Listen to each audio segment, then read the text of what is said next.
A tool is a tool.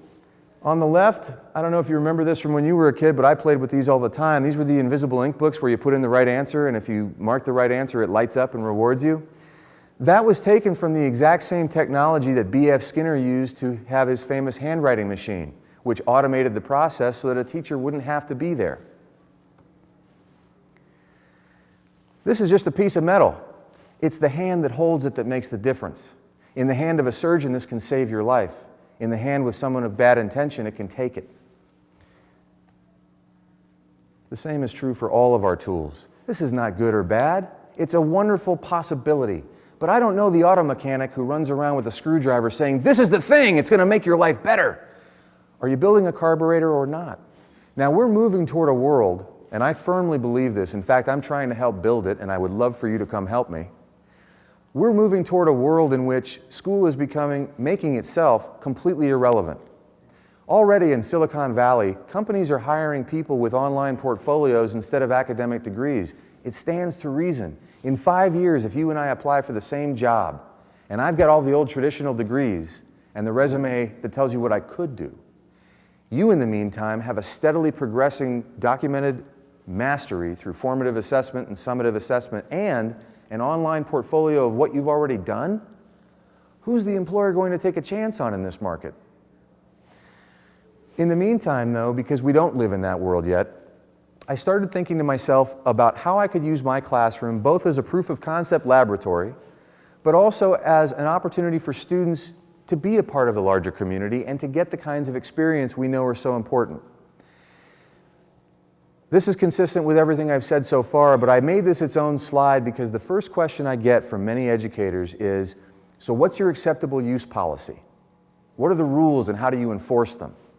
And I tell them, there's a wonderful book, I'm famous for reading books. And by the way, one of the most fun elements that I've had since I've been back in the classroom is reading stuff that I probably should have taken more seriously or thought differently about way back when.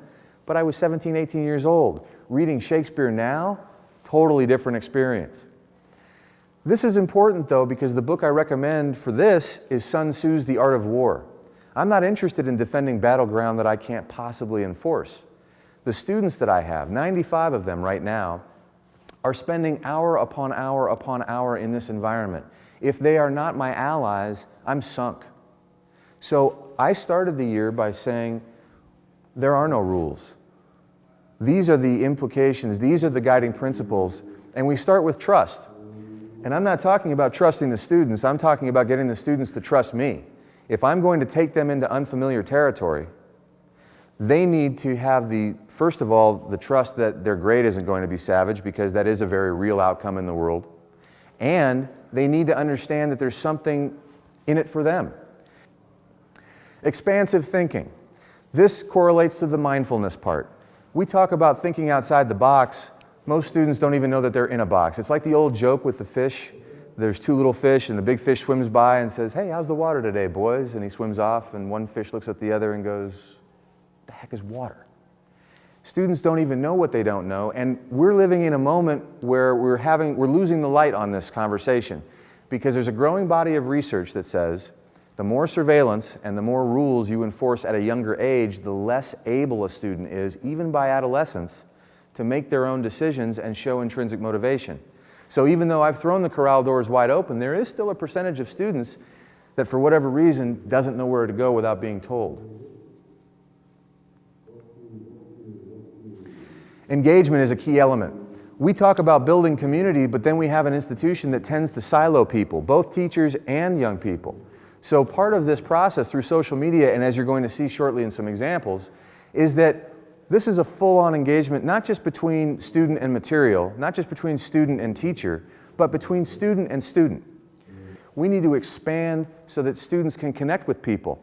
There's been lots of articles about the stranger danger, and that's why we have all these walled gardens and security issues. But the reality is, the students are online anyway.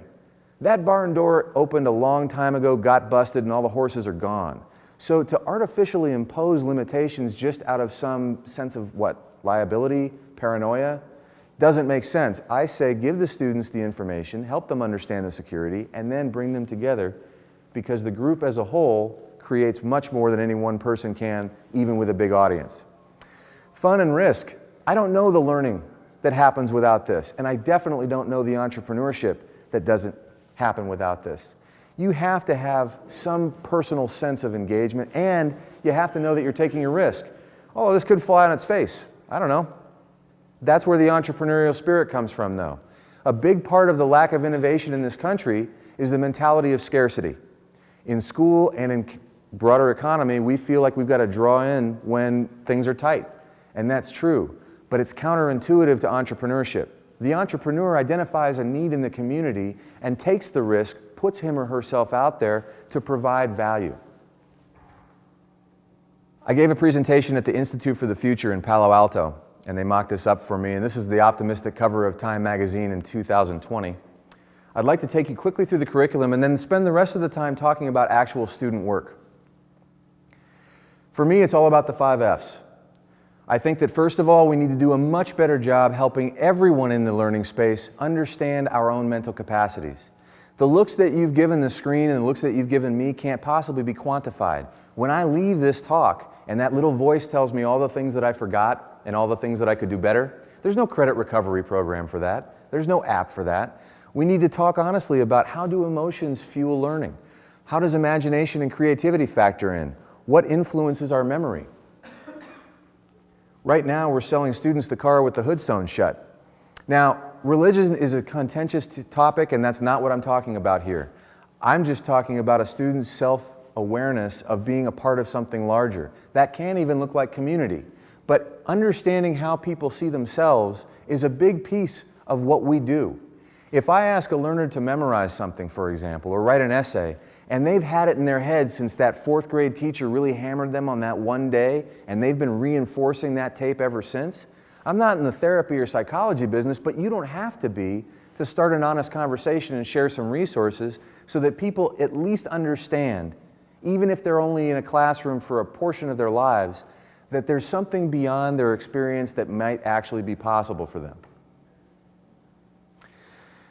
We treat school, we think, sit, and then we have physical activity. My students right now are forming a global learning network to support each other for the AP exam.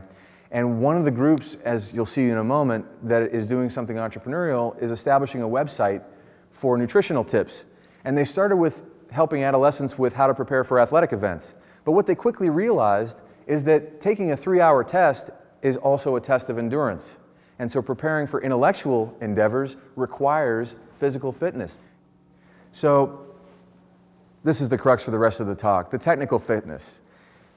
It used to be that we defined computer users by people who booted up, saw that one cursor, and then had to program the thing to do everything else they wanted. Now that we can point and click with everything, we've gone away from that. I don't know too many people, me included, who can pull over off the freeway and fix my car's engine either. But we do have to acknowledge that without that understanding, in the beginning of the year, I asked my students, you don't need to give me a bibliography ever. You don't need to explain credibility to me. You don't need to justify anything in a research report if you can raise your hand right now and tell me what packet switching is, tell me what an algorithm is, and tell me what a filter bubble is. Anybody? Of course not. So one of the things that you'll see in a moment is that when students realize what they don't know, they go crazy for it. And this enables them to participate in their community. Right now, we're behind the chain link curtain. There's no opportunity for apprenticeship. I shouldn't say no, but as a generalization, the students are disconnected from the world that they're trying to join. So with those 5 F's in mind,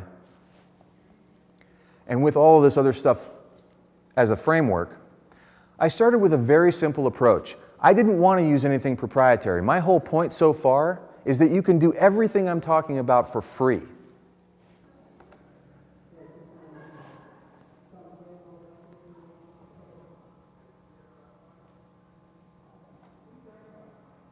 What we are doing now may seem small, but we are part of something so much bigger than we think. What does this prove? And I asked empirically, because I said we're living in a world where people depend on circumstantial evidence. They fear that nothing is happening, that no learning is taking place in classrooms, so they test you to prove it. How do you prove it? This was Cody's answer. What does this prove? It proves everything because it proves that it's possible.